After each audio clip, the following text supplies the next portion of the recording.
그날 환난 후에 즉시 해가 어두워지며 달이 빛을 내지 아니하며 별들이 하늘에서 떨어지며 하늘의 권능들이 흔들리리라.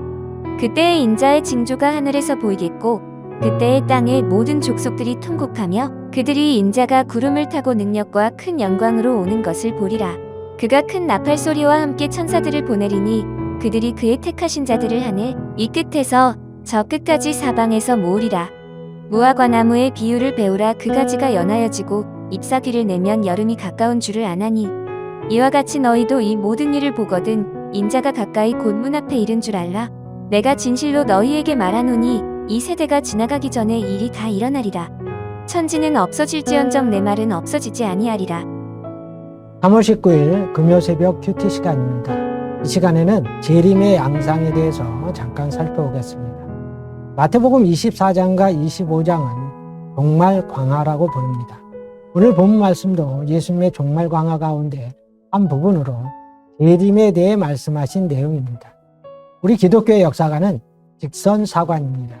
직선사관이란 역사는 시작이 있듯이 반드시 끝이 있고 종말이 있다는 것입니다. 그리고 종말이란 그리스도의 초림부터 재림까지를 말합니다. 그러니까 지금 우리는 종말의 시대에 살고 있는 것인데 여러 현상들을 볼 때 종말 가운데도 주님의 재림이 가까운 마지막 시대에 살고 있다고 할 수 있습니다. 24장 앞부분에 예수님께서 말씀하신 말세의 징조들을 보면 거짓 선지자들의 출현과 미혹, 전쟁과 지진과 기근의 빈번한 발생, 성도와 교회에 대한 미움과 핍박, 불법의 성행과 사랑이 식어짐, 복음의 온 세상 전파 등입니다.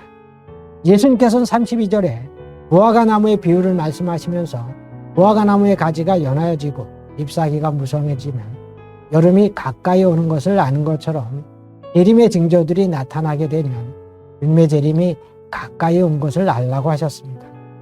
예수님께서 다시 오실 때 어떤 양상이 나타났냐면 29절에서 31절에 기록되어 있습니다. 29절을 보면 즉시 해가 어두워지며 달이 빛을 내지 아니하며 별들이 하늘에서 떨어지며 하늘의 권능들이 흔들리리라고 하여 자연계와 천체의 대변해가 있을 것을 보여주고 있습니다. 예수님께서 십자가에 달려 운명하셨을 때도 해가 빛을 잃고 온 땅에 어둠이 임했다고 했습니다. 재림 시에는 그것과 비교할 수 없는 두려운 일이 벌어지게 됩니다. 해가 어둡고 달이 빛을 잃고 별들이 하늘에서 떨어집니다. 우주의 질서가 무너지고 세상이 어둠에 휩싸이게 되는 그 광경을 한번 생각해 보시기 바랍니다. 얼마나 두렵겠습니까? 초림의 예수님께서는 십자가 지시기에 오셨지만 재림의 예수님은 심판의 주로 모시게 되는 것입니다. 2000년 전에 오실 때는 베들레헴 마구간에 은밀하게 오셨지만 다시 오실 예수님은 모든 사람들이 보는 가운데 임하시는 우주적인 사건인 것입니다. 30절에 보면 그때 인자의 징조가 하늘에 서 보이겠고 그때 땅의 모든 족속들이 통곡하며 그들의 인자가 구름을 타고 능력과 큰 영광으로 오는 것을 보리라고 했습니다. 구름 타고 능력과 큰 영광으로 오신다고 했는데 구름은 하나님의 임재를 상징합니다.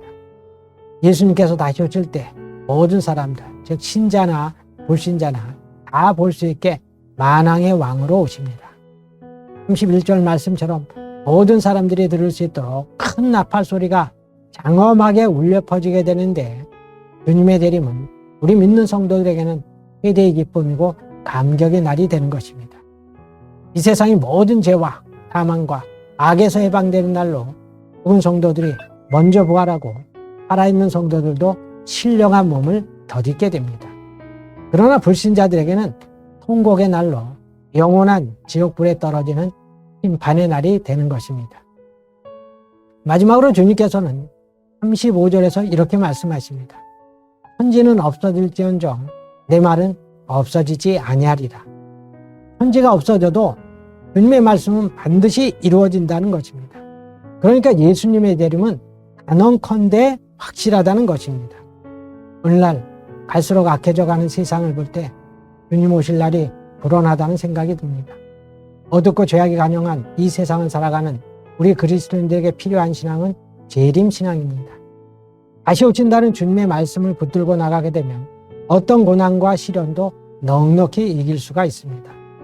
오늘 말씀을 듣는 모든 성도님들은 깨어 기도함으로 주님이 언제든지 오셔도 기쁨으로 맞이할 수 있는 슬기로운 다섯 처녀들이 다 되시기를 바랍니다. 기도하겠습니다.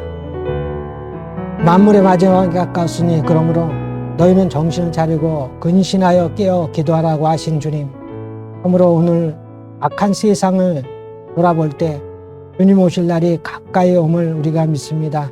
하나님, 우리 주님 언제 오시더라도 우리가 기쁨으로 맞이할 수 있도록 늘 깨어 기도하는 저희들이 다 되게 하여 주시옵소서. 하루하루의 삶 속에서 주님을 진정으로 기다리며 또 주님이 기뻐하시는 일들만 하며 하나님의 뜻에 합당한 우리의 삶이 되게 하여 주시옵소서. 모든 말씀 예수님의 이름으로 기도드리옵나이다. 아멘.